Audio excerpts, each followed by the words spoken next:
Doctor Mohammad Yunus বাংলাদেশের শাসন পদ্ধতি বদল করে উনি যেন প্রেসিডেন্সিয়াল ফর্মে পুরো ক্ষমতা নিয়ে, এক্সিকিউটিভ পাওয়ার নিয়ে উনি যেন রাষ্ট্রীয় ক্ষমতায় খুব তাড়াতাড়ি এটাকে আপনি নিজ হাতে উনি যদি নিয়ে নেয়, বাংলাদেশের 17 কোটি মানুষ তাকে বাহবা জানাবে, বাংলাদেশের মানুষ নিশ্চিত হবে, বাংলাদেশি মানুষের আত্মবিশ্বাস ফিরে আসবে।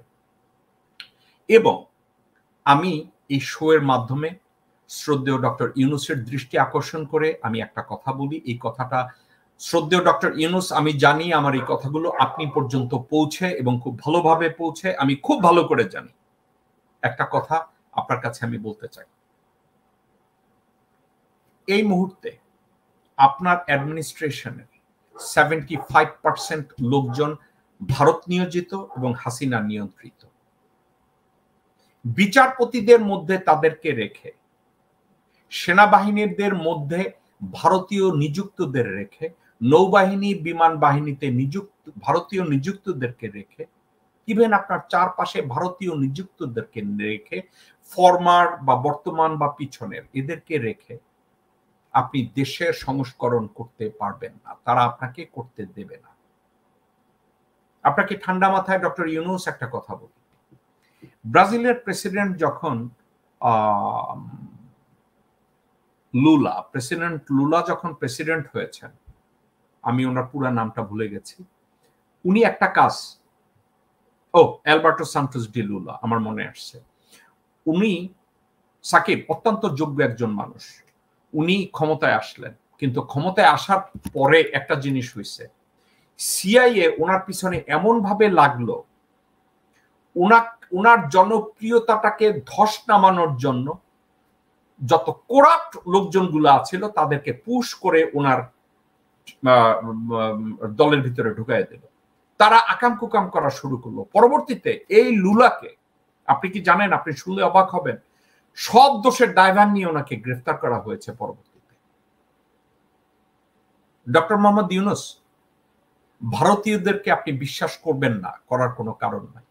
এবং তাদের নিয়োজিত যে লোকগুলা আর্মিতে, নেভি, এয়ারফোর্সে আছে, পুলিশ, বিজিবি এবং র্যাবে আছে, এদেরকে সরান। আনসার ভিডিপিতে যারা আছে এদেরকে সরান। আল্লাহর ওয়াস্তে আপনি এই মুহূর্তে সংবিধানের দোহাই কারো কাছ থেকে শুনবেন না, সংবিধানের কোনো দোহাই আপনি শুনবেন না। এই সংবিধান অকার্যকর, এই সংবিধান কোনো কাজে আসবে না, এই সংবিধানকে বাদ দেন। ডক্টর মোহাম্মদ ইউনূস, আপনাকে আরো একটা কথা আপনাকে আমি বলে রাখি, আমেরিকান হিস্ট্রিতে প্রথম আফ্রিকান আমেরিকান হিসাবে বারাক হোসেইন ওবামা যখন প্রেসিডেন্ট হয়েছেন, উনি অনেক ভালো কাজের স্টেপ নিয়েছিলেন, কিন্তু ওনাকে কেউ শক্তিশালী প্রেসিডেন্ট হিসাবে কেউ মেনে নেয় নাই। কেন নেয় নাই জানেন? উনি কথায় কথায় বলছেন সংবিধান, উনি কথায় কথায় বলছেন সবার সাথে আলোচনা করি, উনি কথায় কথায় বলছেন এই মুহূর্তে ওইটা, ওই মুহূর্তে এইটা। উনি এতটা নমনীয় ছিলেন, উনি যে ওবামা কেয়ার করেছেন, অর্থাৎ অ্যাফোর্ডেবল কেয়ার অ্যাক্ট করেছেন, এটাকে উনি অ্যামেন্ডমেন্ট করতে করতে এমন একটা পর্যায়ে নিছে, পরবর্তীতে যেভাবে লেখা হয়েছিল তার মূল অ্যাফোর্ডেবল কেয়ার অ্যাক্টের বেনিফিটটা জনগণ পায় নাই। সো শ্রদ্ধেয় ডক্টর ইউনূস, আপনাকে আমি একটা কথা বলবো, এই মুহূর্তে কোনো সংবিধান না, এই মুহূর্তে আমি শুধু আপনাকে একটা কথা বলবো, চুপ্পুকে অনতি বিলম্বে সরাইয়া দিয়ে আপনার ফুল প্রেসিডেন্সি নিতে হবে। ফুল প্রেসিডেন্সি নিয়ে আপনি পুরা এক্সিকিউটিভ প্রিভিলেজ আপনার হাতে থাকার পরে আমি 3 বাহিনীতে পরিবর্তন চাই, পুলিশে রিফর্ম চাই, জুডিশিয়ারি রিফর্ম চাই, আনসার ভিডিপি রিফর্ম চাই, বিজিবি রিফর্ম চাই। এবং আরো একটা জিনিস আপনাকে আমি মেনশন করতে চাচ্ছি শ্রদ্ধেয় ডক্টর ইউনূস, বিজিবির নাম পরিবর্তন করে ওখানে বিডিআর কে ফেরত দেওয়া হোক। এবং শেষ একটা কথা আপনাকে বলতে চাচ্ছি, বাংলাদেশের রাজনৈতিক দলের কাছ থেকে আমরা ফ্রাস্ট্রেটেড হয়ে, আপনি এক্সিকিউটিভ ক্ষমতা নিয়েছেন এবং দেশের দূরদৃষ্টি সম্পন্ন একটা চুক্তি আপনি করবেন, যেটা নিয়ে আপনাকে আমরা রিকোয়েস্ট করব। প্রথমত, ভারতের সাথে প্রত্যেকটা চুক্তিগত স্বাধীনতার পর থেকে এখন পর্যন্ত যতগুলো চুক্তি হয়েছে, বিশেষ করে গত 15 বছরে যত চুক্তি হয়েছে, প্রত্যেকটা চুক্তি আপনি বাতিল করুন। এখন এটা করতে গেলে আপনার ফুল এক্সিকিউটিভ পাওয়ার লাগবে, এজন্যই আমরা চাচ্ছি আমার মতো মানুষ, সাকিবের মতো মানুষ, টিটির রহমানের মতো মানুষ, পিনাকি ভট্টাচার্যের মতো মানুষ, আমরা সবাই চাই আপনি প্রেসিডেন্সিয়াল ফর্মে you should take the responsibility of a president with a full executive power. আপনি নেয়ার পরে আপনি এই কাজগুলো আপনি করবেন, ভারতের সাথে সব চুক্তি ক্যান্সেল করবেন এবং এর রিফর্মগুলো করবেন। জুডিশিয়ারি রিফর্মটাকে আপনি দেখেন এক্সিকিউটিভ ব্রাঞ্চ থেকে আলাদা করা যায় এবং এটাকে ওভাবেই করে। আরো একটা জিনিস আপনার কাছে চাইব, আমি আপনাকে আতলামি করছি না, আমি আপনাকে একটা প্রেসক্রিপশনের কথা বলছি। আপনি এই প্রেসক্রিপশনটাকে আপনি উদারভাবে ওপেন মন নিয়ে একটু আলোচনা করবেন। সিঙ্গাপুরের সাথে আমেরিকার একটা সিকিউরিটি প্যাক্ট আছে যার জন্য বর্তমানে সভারেন সিঙ্গাপুরের বর্ডার নিয়ন্ত্রণ করে আমেরিকানরা। তাইওয়ানেও তারা এই কাজটা করছে, দক্ষিণ কোরিয়ায়ও তারা এই কাজটা করছে, জাপানেও তারা এই কাজটা করছে। আমরা সবসময় বলি ভারত অত্যন্ত বড় একটা রাষ্ট্র বাংলাদেশের পাশে, কিন্তু ভারত এরা হচ্ছে কুত্তা শ্রেণীর মানসিকতা সম্পন্ন লোকজন যারা ভারতকে চালায়। এরা নিজেরা তাদেরকে বলে আমরা সনাতন ধর্মাবলম্বী, এরা আসলে সনাতন ধর্মাবলম্বী না, এরা হচ্ছে সত্যিকার অর্থের মালাউন ইন্ডিয়া যারা শাসন করে।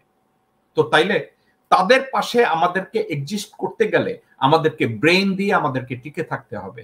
সেই ব্রেইনটা হলো আমরা চাচ্ছি ইদার আমেরিকার সাথে অথবা চায়নার সাথে অথবা টার্কির সাথে আপনি একটা সিকিউরিটি প্যাক্ট করুন, যেই এগ্রিমেন্টের আওতায় বাংলাদেশের আকাশ সীমা, জলসীমা, স্থল সীমা তারা নিয়ন্ত্রণ করবে। এবং এটা আমি করার কথা প্রফেসর মোহাম্মদ ইউনূস এই জন্য বলি, ভারতের সাথে আমাদের ডিরেক্ট কনফ্রন্টেশনের দরকার নেই। কারণ ইউএস মেরিন যদি বাংলাদেশের সীমান্ত নিয়ন্ত্রণ করে, ইউএস মেরিন যদি আমাদের জলসীমা, আকাশ সীমা নিয়ন্ত্রণ করে, ভারতের বাপের সাধ্যি নাই আমাদের সামনে এসে আমার বোন ফেলানিকে খুন করবে। ভারতের বাপের সাধ্যি নাই আমার ভাই অন্য একজনকে খুন করবে, পারবে না। আপনি এই চুক্তিটাকে একটু ভালো করে দেখেন। ডক্টর মোহাম্মদ ইউনূস, এটা করা আমাদের জন্য অত্যন্ত জরুরি। এবং আরো একটা কথা ডক্টর মোহাম্মদ ইউনূস, আমি আপনার দৃষ্টি আকর্ষণ করে বলছি, প্রতি বছর ভারত থেকে বাংলাদেশ প্রায় 48 থেকে 52 বিলিয়ন ডলারের কমোডিটিজ আমরা ইম্পোর্ট করি।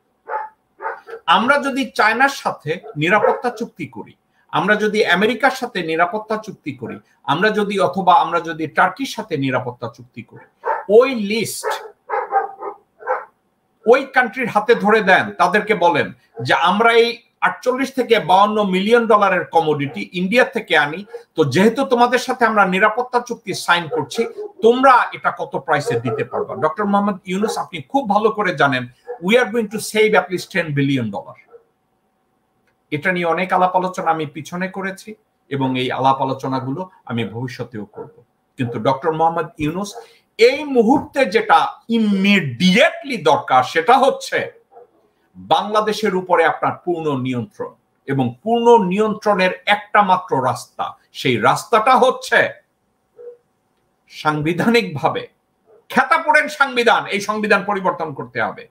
বাংলাদেশের সর্বোচ্চ পজিশন রাষ্ট্রপতি, এই পজিশনটা, ওই চেয়ারটা আপনার দরকার এবং ফুল এক্সিকিউটিভ প্রিভিলেজ এবং সবকিছু আপনার দরকার, যেন এককভাবে আপনি সিদ্ধান্ত নিয়ে আপনি পুরো বাংলাদেশকে গ্রামীণ ব্যাংকের মতো আপনি প্রতিষ্ঠা করতে পারেন। আমরা আপনাকে এই আহ্বান জানাবো না, আমরা এই দাবি জানাচ্ছি। গতকালকের মোস্তাফিজুর রহমান AKA টিটি রহমান যে কথাগুলো বলেছে, ওই কথাগুলোর পুনরাবৃত্তিতে আমি একটা কথা বলে শেষ করব। একটা দানবিক রাষ্ট্রকে রিপ্লেস একটা মানবিক রাষ্ট্র করবে, কিন্তু একদিনে মানবিক রাষ্ট্র হবে না, এটা আমরা জানি। আপনার উপরে আমাদের বিশ্বাস রাখতে হবে, আমরা রাখবো। আমাদের ধৈর্য ধরতে হবে, ধরবো। কিন্তু আপনার নাম সামনে রেখে XYZ পিছন থেকে স্লিপ দিবে এবং আপনি এটা মেনে নেবেন, এটা আমরা বরদাস্ত করব না।